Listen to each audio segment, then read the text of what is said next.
or Islanders, Tibinians. You know that Roma Harper died this week.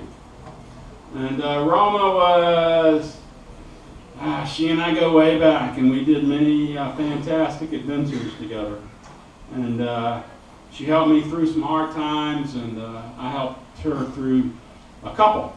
And I got to see her Monday right before she died, and the last thing she ever said to me was, love.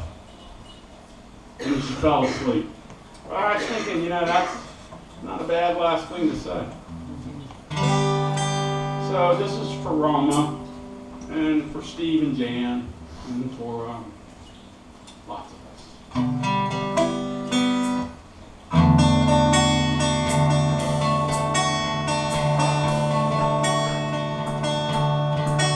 They tell me of a home far beyond the sky. They tell me of a home far away. They tell me of a home where no storm clouds rise. Oh, they tell me of an unclouded day.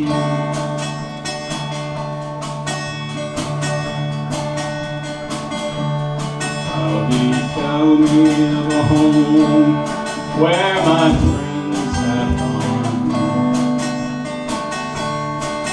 They tell me of that land far away, where the tree of life is in eternal bloom,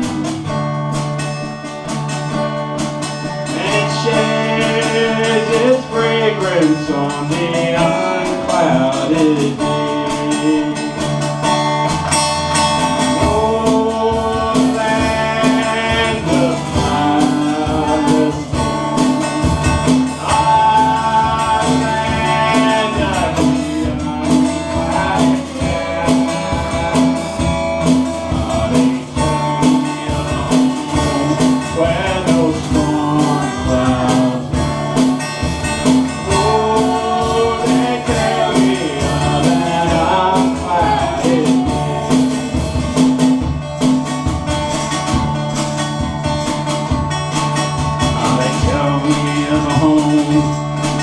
Where he smiles on children and his smile drives their sorrows away.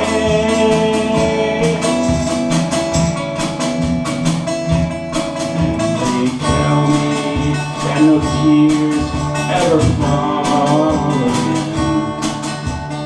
in that lovely land of unclouded day.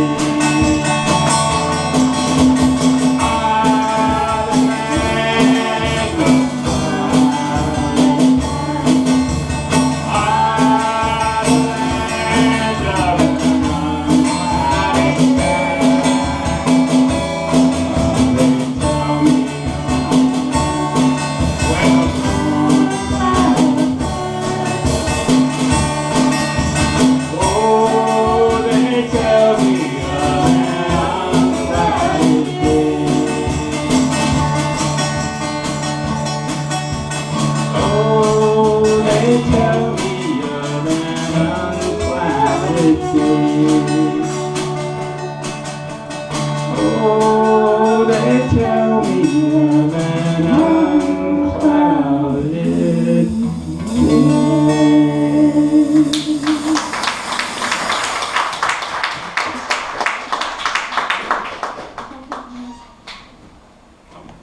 Well, come on up. Michael.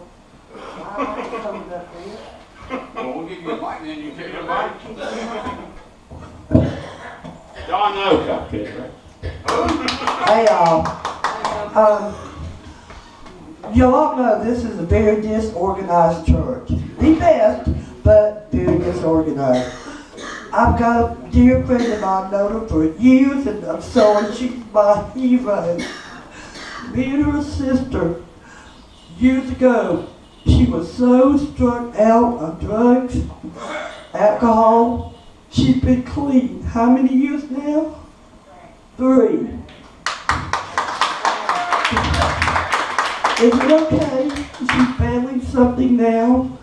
Is it okay if she comes up and talks for a second? Come on, Shauna. Anyway, this is Shauna Kaminsky. Great lady. We used to run from her. That is true. I guess it started, I wasn't happy with myself, so I chose drugs and alcohol. Chose drugs and alcohol over my kids. I abandoned my kids. Chose drug and alcohol over everything in my life, my family, everything. Been clean and sober, going on 3 years. The one thing I prayed to God for was for my children to come back into my life. God answered that prayer this past December. My sons moved down here back from New Jersey after 15 years of my addiction keeping us separated. My one son just left yesterday. He's 24 to go back to New Jersey to better himself, to go back to college. I didn't realize that my other son is strung out on heroin until he got down here. And I guess I need everybody's prayers. And I know he's not going to get help until he wants it. And there's nothing I can do to help him. Because I know from past experience, my family could have sent me to the best of rehabs and everything. And until I got sick and tired of that lifestyle, there was nothing. But if everybody just could pray for my son, Josh, just to see the light, because it's, when I open his bedroom door, I never know if I'm going to find my child alive or dead. That if he's going to overdose during the night. It's come to the point that I've had to ask him to leave my house because I can't have his addiction take me back down a path that I don't need to go back down. But if everybody could just add him to their prayer list, I would really appreciate it. And I mean, the power of prayer is what got me, because somebody had to be praying really close to God to get me help. Because like Debbie said, people ran from me. I was strung out. It just wasn't any drug. I was strung out on any drug. I mean, it was just anything to escape my reality. We had a sister who got murdered, and it went that times much more worse because I just didn't want to deal with reality. Until I did find God. God never left me. I left God. And until I got back in with God, and until I went to a faith-based rehab center and everything like that. But if everybody could just pray for my son, I would really appreciate it. Because with the power of prayer, maybe we can save his life. Amen. Amen. So, thank you.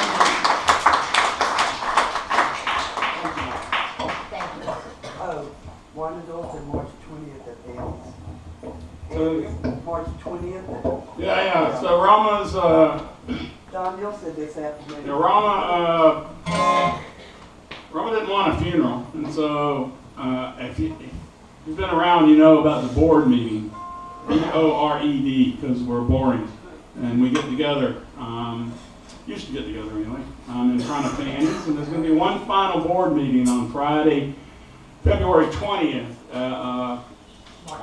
March 20th at Fanny's, and everybody's welcome as a celebration of life. 4 o'clock, 4 to 7-ish.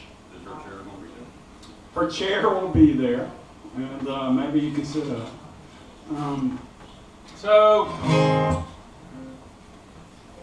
Yeah, I have to say, first of all, I want to thank God for such a glorious day after such a really rotten weather week.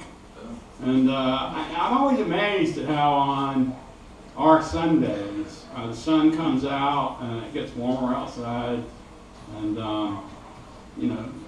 sunbeams come pouring into this place, like wings of angels. And here we are. And so this is a song by a Beatle, and but it's perfect for us.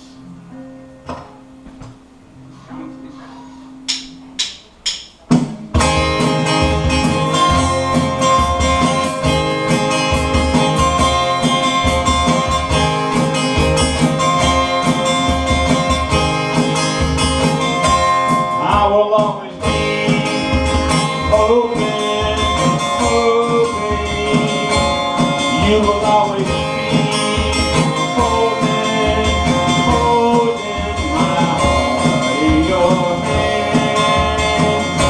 I will understand,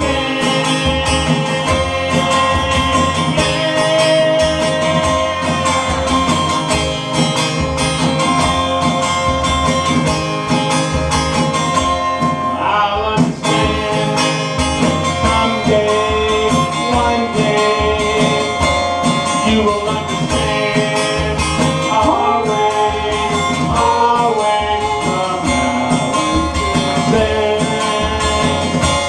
When will it be right? I don't know. What will it be like? I don't know. We live in the hope of deliverance from the darkness that surrounds us. Yeah, hope of deliverance. Hope of deliverance. Hope of deliverance from the darkness that surrounds us.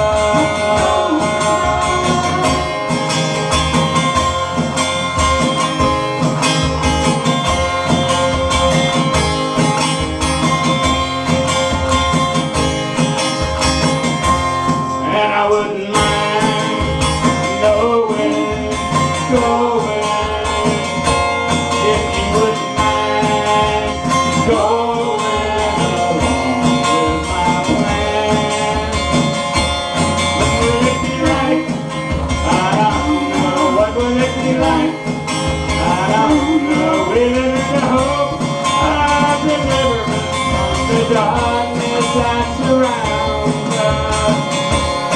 And hope of deliverance, hope of deliverance, hope of deliverance from the darkness that surrounds us. And hope of deliverance, hope of deliverance, hope of deliverance, the darkness that surrounds us.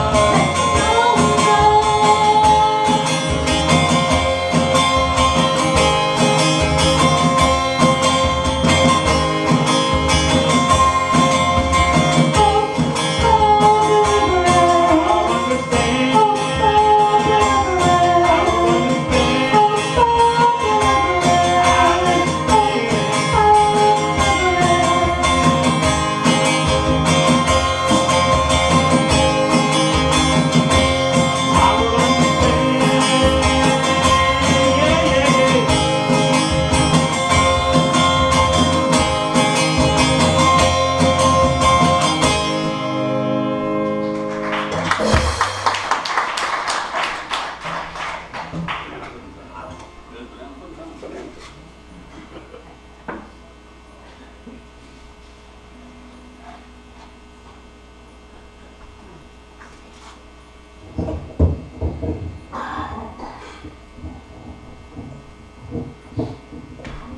So, I have three things to share with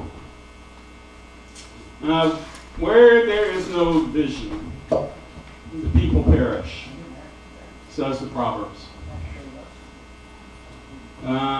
Second is a wonderful story. It's one of my favorite stories in the Bible about Jesus. And he was in a hurry to get somewhere one day, but there was a father who was really worried about his child. The child was sick and dying, and as normal, there was a big crowd following Jesus, and he was just in a hurry to get to wherever he was going. But this father said, "If I can just get there, I know this guy can help me out."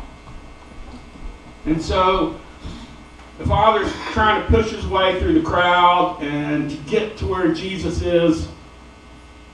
And Jesus is in a hurry, and the crowd's all around him, and it's crushed.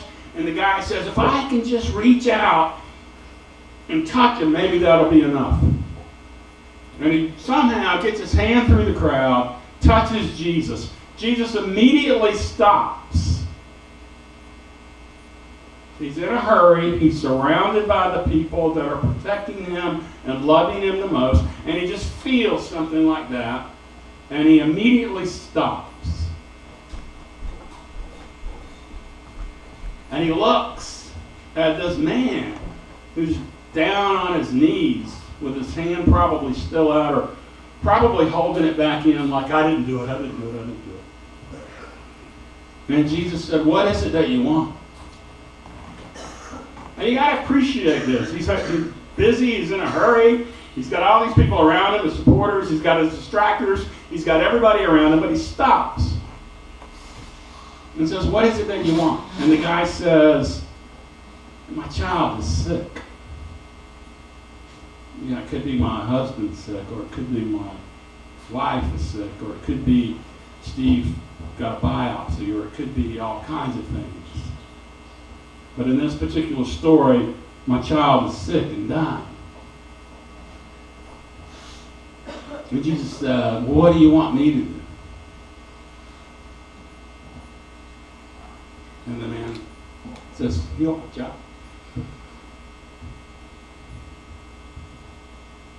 And Jesus just looks at him. And there's this moment. And then the man says, I believe. Help my unbelief.